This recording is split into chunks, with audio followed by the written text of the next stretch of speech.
I think one of the problems with this question about hope is often misunderstood from today's vernacular versus the biblical meaning of it. In the biblical meaning of it, it was to trust and be expectant, to trust and be expectant.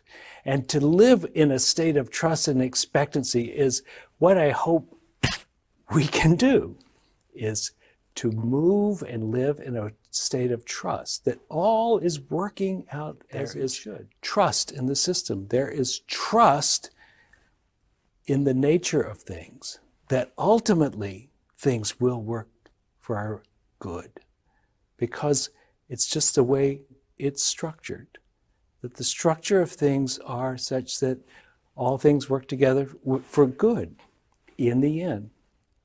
And if you can live with that expectancy, I think what we have then is a body that is not in fear or doubt or frightened what's happening, but is moving with the sense of possibility and moving with a sense of expectancy that something good is going to happen. How wonderful the idea, what heals some psychosis, some neurosis, is this idea of finding a why behind it.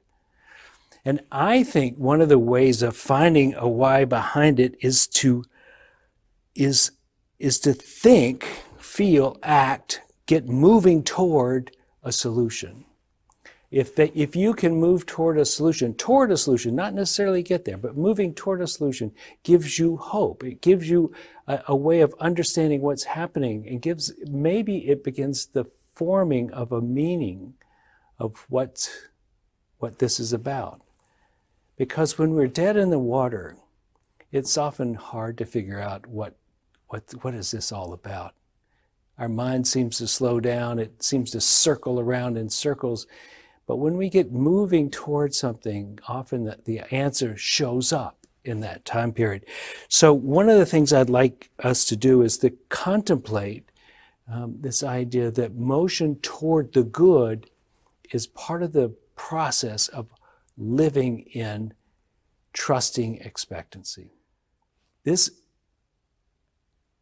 exploration of going through the pain of your own feelings, pressing through to the point where you can make contact with your opponent, is difficult.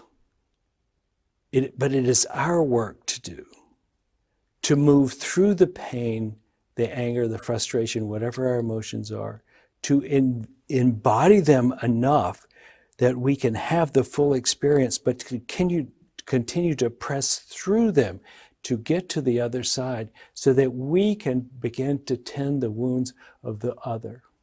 That our hurt is not all we know, that we can actually ask the questions, that we can explore this idea that there are no strangers. And while it is our job to tend the wound, it is not our job to fix it, but to attend to the human being as a human being. I think one of the things that's happened in this country has been that we have decided that some people are deplorables and some people are elitist, and we don't understand each other. That we are in this process of naming and shaming and claiming that they are a certain way, instead of moving toward this question like, who are you and why are you in this situation that you're in?